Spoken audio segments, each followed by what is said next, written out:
Tayo ay pupunta laan sa, di ba, yan. Nandito tayo ngayon sa kalsada. Samahan nyo ako mga vlog. Bye bye. Ayan, nandito ngayon tayo sa kalsada kung saan tayo ay magra-rides at magbablog na konti. Ayan, at magandang gabi sa inyo mga vlog. Ang oras ngayon ay alas 7:41 PM. Yan. So, shoutout pala sa aking mga kamag-anak dyan sa Bicol. Yan. Si Tita Ale, si Tita shoutout po. Maraming salamat po sa inyo. At pag kami umuwi ng Bicol, dyan po kami ninyo pinatutulog. Yan. Shoutout din sa akin Tita Pina. Yan, I miss you po. Tita Pina, yan. So, maraming salamat din po sa pag-asikasa din sa amin. And then lalo na sa aking mother.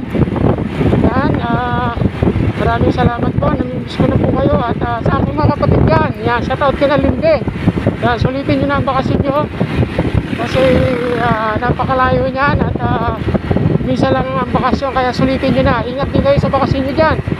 Ayan, and then shoutout sa aking mga kapatid. Si Wen, si Manueldo, si Dayot. Ingat kayo palagi dyan sa Bicol.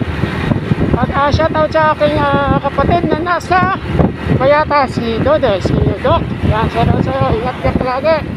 Lalo na sa pagmamaniyo. Shoutout kay Akesia, shoutout kay Sally. Yan. Hindi ko na isa-isa. Napakarami pa shout dyan sa aking mga tita rin sa Bicol. Ayan, nandito na tayo ngayon sa may Pansol kung saan tayo tumatakbo ng 46 km lang. 46 lang. At hindi natin kailangan magpabilis at mahirap na. Ayan, so bubuhayin natin ang ating, siyempre, ang ating tawag dito, driving light. At madilim sa daan. Ayan, para mapansin lalo tayo ng ating kasalubong. Ayan.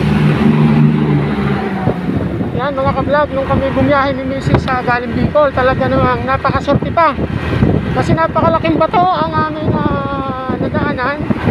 At tumalbog nga, nung kumuntot namin ay 300 at tumalbog sa aming harapan. Sawa ng Diyos.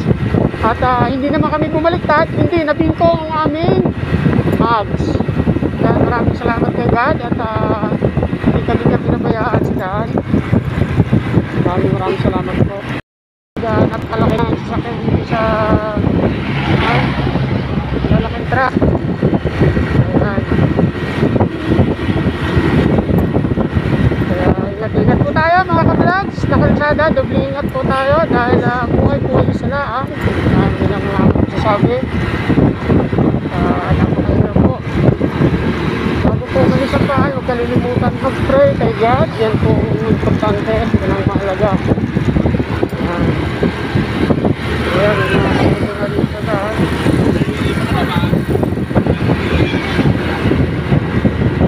Ito po tayo sa daan.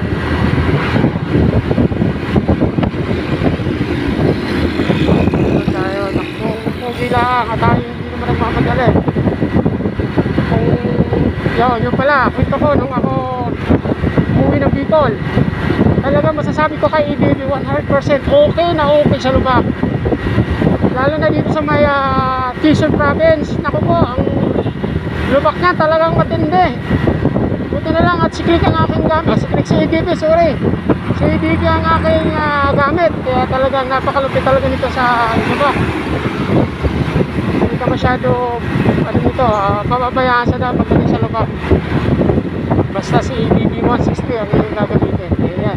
Shoutout pala sa aking mga ka-team bike. Yan sa Batangas. Shoutout. Ayan.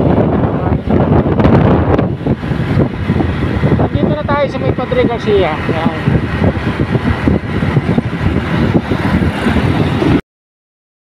Ng Padre Garcia, ito na yung tinatawag na Central Bayan. Ayan. Kung nakita nyo, napakaganda ng lugar dito. Ayan o. Chicken J. Sa mga gusto kumain na si Chicken J, ayan. At masarap naman dyan. At isipin nyo na lang sa inasal kayo kumakain.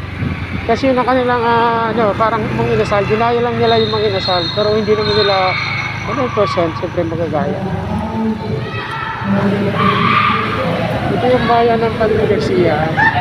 Malapit sa may simbahan. Ayan. Ayan, napakaganda ng lugar dito sa bayan ng Padre Garcia. Ayan, yun yung simbahan. Kung makikita nyo.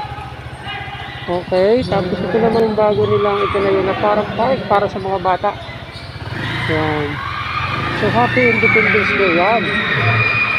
Padre Garcia. Yan, napakaganda diba mga kabalaga. Padre Garcia. Yan. Napakaganda na talaga ng bayan ng Padre Garcia ngayon. Hindi ka pala rin dati. Yan. Papakita ko sa inyo kung gaano kaganda ang Garcia ngayon. At yan ang kanilang ginawa yun. Ito yung tambayan nila na napakalupit. Yan.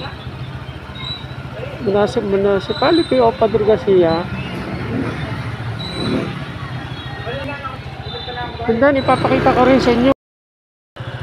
Ayan mga ka-vlog, ipapakita ko sa inyo ang ganda ng bayan ng Padre Garcia. Ito yung pinakasentro. Ayan. Ang laki ng pinagbago. Sobrang laki. Dati hindi ganyan yan eh. Yan ang aming ang governor namin, si Mike Rivera. Yan. So, hindi lang makita dahil nasa screen si Mike Rivera. Si Governor Mike Rivera ng Batangas. Yan. Jollibee. Dahil doon ko tatagpuin ang aking misis. Yan, sa Jollibee, siyempre. Ito yung tinatawag na Bayani Road ng Garcia. Alphamart. Yan. So ito yung exit papunta naman ng Lipa.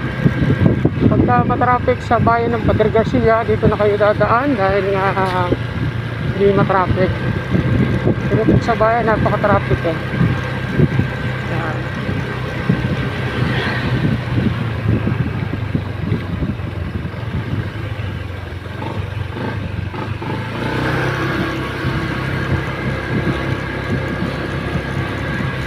Hiring pala ang BGC Barbers ng Barbero. Yan.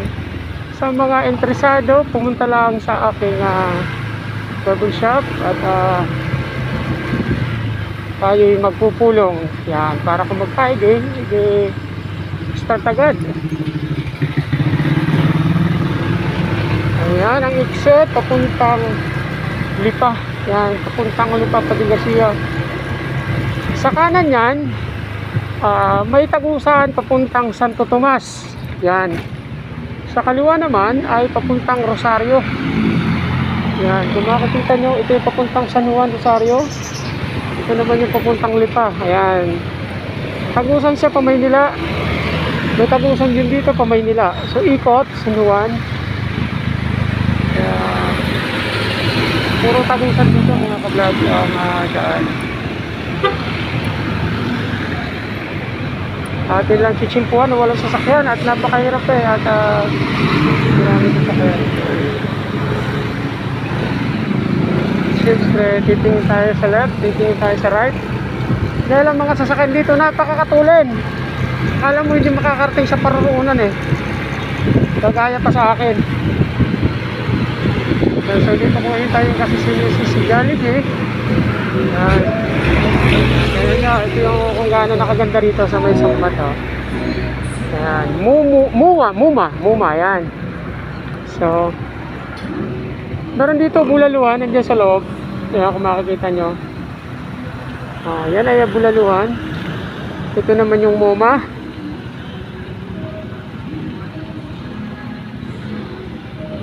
Ayan, kambingan. So ang laki na ng pinagbago. Kung tatambay kayo, dito kayo tumambay. Napaka sarap tumambay dito. Mayroon na tayong bagong Jollibee. Oh, may choking. Ayun, may choking oh. Ang lupit.